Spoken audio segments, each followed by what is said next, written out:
বিসমিল্লাহির রহমানির রহিম। আলহামদুলিল্লাহি রাব্বিল আলামিন। আসসালাতু ওয়াসসালামু আলা রাসূলিহিল করিম।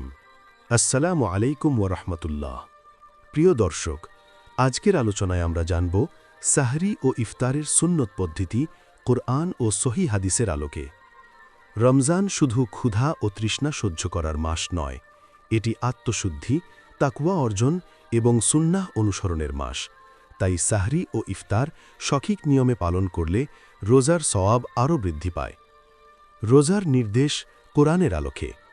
আল্লাহ তাআলা বলেন, আর তোমরা পানাহার করো যতক্ষণ না ভোরের সাদা রেখা কালো রেখা থেকে স্পষ্ট হয়ে যায়, তারপর রাত পর্যন্ত রোজা পূর্ণ করো। সূরা আল বাকারা আয়াত ১৮৭। এই আয়াত থেকে আমরা দুটি গুরুত্বপূর্ণ বিষয় জানতে পারি। সাহরি ভোরের আগে পর্যন্ত খাওয়া বৈধ, সূর্যাস্তের সঙ্গে সঙ্গে ইফতার করা সুন্নাহ। সাহরির গুরুত্ব ও বরকত। রাসূলুল্লাহ সাল্লাল্লাহু আলাইহি ওয়াসাল্লাম সাহরিকে অত্যন্ত গুরুত্ব দিয়েছেন। হাদিসে এসেছে, তোমরা সাহরি খাও কারণ সাহরিতে বরকত রয়েছে। সাহিহ বুখারী হাদিস নম্বর ১৯২৩, সাহিহ মুসলিম হাদিস নম্বর ১০৯৫। সাহরির বরকত কি? শারীরিক শক্তি বৃদ্ধি পায়, রোজা পালন সহজ হয়, সুন্নাহ অনুসরণের সওয়াব পাওয়া যায়, আল্লাহর রহমত নাজিল হয়। অনেকেই অলসতা করে সাহরি না খেয়ে রোজা রাখেন, কিন্তু এটি সুন্নাহ পরিপন্থী। অল্প হলেও সাহরি খাওয়া উত্তম। সাহরি দেরিতে করা সুন্নাহ।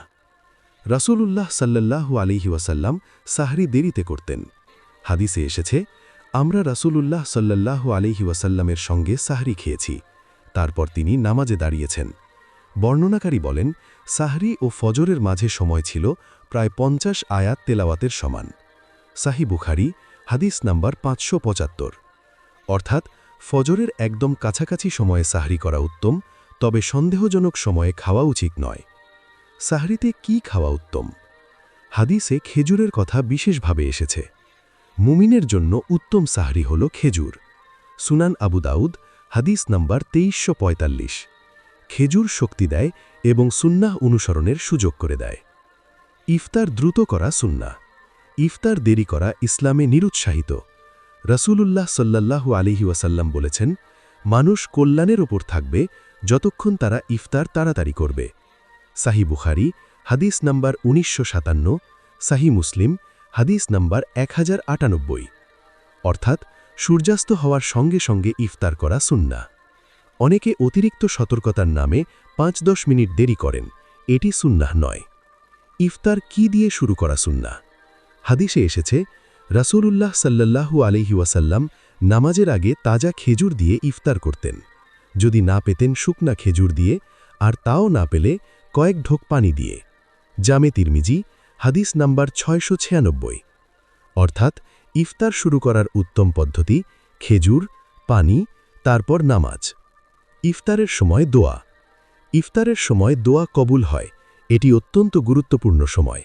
রাসূলুল্লাহ সাল্লাল্লাহু আলাইহি ওয়াসাল্লাম ইফতারের সময় পড়তেন, যাহাবাজ জামাউ ওয়াবতাল্লাতিল উরুকু ওয়াসাবাতাল আজরু ইনশা আল্লাহ।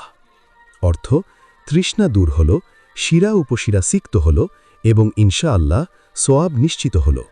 সুনান আবু দাউদ হাদিস নাম্বার ৩৫৫। এই সময় নিজের জন্য, পরিবার ও সমগ্র মুসলিম উম্মার জন্য দোয়া করা উচিত। ইফতার করানো বড় নেক আমল। রাসূলুল্লাহ সাল্লাল্লাহু আলাইহি ওয়াসাল্লাম বলেছেন, যে ব্যক্তি কোনো রোজাদারকে ইফতার করাবে সে রোজাদারের সমান সওয়াব পাবে, তবে রোজাদারের সওয়াব থেকে কিছু কমানো হবে না। জামে তিরমিজি হাদিস নাম্বার ৮০৭। অল্প কিছু দিয়েও ইফতার করানো যায়, এমনকি একটি খেজুর বা এক গ্লাস পানি দিয়েও। সাহরি ও ইফতারের গুরুত্বপূর্ণ সুন্নত সংক্ষেপে। সাহরি। সাহরি খাওয়া সুন্নাহ। দেরিতে খাওয়া উত্তম, অল্প হলেও খাওয়া উচিত। খেজুর খাওয়া উত্তম। ইফতার। সূর্যাস্তের সাথে সাথে ইফতার। খেজুর বা পানি দিয়ে শুরু। ইফতারের দোয়া পড়া, অন্যকে ইফতার করানো। প্রিয় দর্শক, রমজানের প্রতিটি রোজা আমাদের জন্য জান্নাতের দিকে এগিয়ে যাওয়ার সুযোগ। আমরা যদি সাহরি ও ইফতার সুন্নাহ অনুযায়ী পালন করি, তাহলে রোজার সৌন্দর্য ও সোয়াব বহুগুণ বৃদ্ধি পাবে। আজকের ৭ নং রোজায় আমরা নিয়ত করি, সুন্নাহ মেনে চলব, অপচয় পরিহার করব, ইবাদতে মনোযোগ বাড়াব। আল্লাহ তাআলা আমাদের সবাইকে সহিভাবে রোজা পালন করার তৌফিক দান করুন। ওয়া আখিরু দাওয়ানা আনিল হামদুলিল্লাহি রাব্বিল আলামিন।